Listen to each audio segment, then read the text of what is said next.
அடுத்த ப்ரொமோ என்னன்னு பார்த்தீங்கன்னா, ரோகிணி வந்து ரொம்ப ஃபீல் பண்ணிட்டு இருக்காங்க. கிறிஷுக்கு வந்து ரொம்ப உடம்பு முடியல அப்படின்னு சொல்லி, கிறிஷ் என்ன பண்றாருன்னா, தூக்கத்தில மீனா பேர வந்து சொல்லிக்கிட்டே இருக்காங்க. உடனே ரோகிணிக்கு என்ன பண்றது தெரியாம டாக்டருக்குலாம் கால் பண்ணி கேட்குறாங்க. டாக்டர் ஃபீவர் கொஞ்சம் கூட கம்மியே ஆகல அப்படின்ற மாரி கேட்கும்போது, நான் எழுதி குடுத்துருக்கேன்ல அந்த மாத்திரை திருப்பி குடுங்க. கேட்கலன்னா எனக்கு இன்ஃபார்ம் பண்ணுங்க அப்படின்ற மாரி சொல்லிட்டு ஃபோன வச்சுடுறாங்க. இந்த பக்கம் பார்த்தீங்கன்னா, கிறிஷ் வந்து மீனா நான் பார்க்கணும், மீனா ஆன்ட்டிய நான் பார்க்கணும் அப்படின்னு சொல்லிட்டு இருக்காங்க. இதெல்லாம் பார்த்து நம்ம ரோகிணியோட அம்மா பார்த்தீங்கன்னா, மீனா கிட்ட போய் நம்ம உதவி கேட்கலாம். கிறிஷுக்கு வர உடம்பு சரியில்ல அப்படின்னு சொல்லிட்டு முத்து மீனாவை பார்த்து பேச போறாங்க. இந்த மாதிரி கிறிஷுக்கு உடம்பு சரியில்லை, ஃபீவரா இருக்கு அப்படின்னு சொல்லிட்டு முத்துவும் மீனாவும் தான் வந்து கிறிஷை பார்க்க போறாங்க.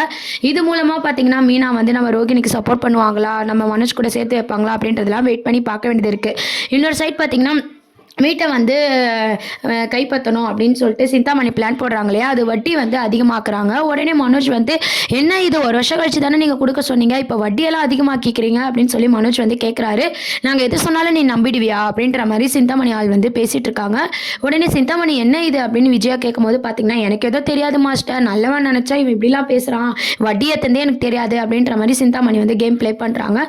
இந்த மாதிரியான ட்ராக் தான் அடுத்த ப்ரோமோவை கொண்டு வர போகிறாங்க. என்ன ஆக போகுதுன்னு சொல்லி வெயிட் பண்ணி பார்க்கலாம். தேங்க்ஸ் ஃபார் வாட்சிங்.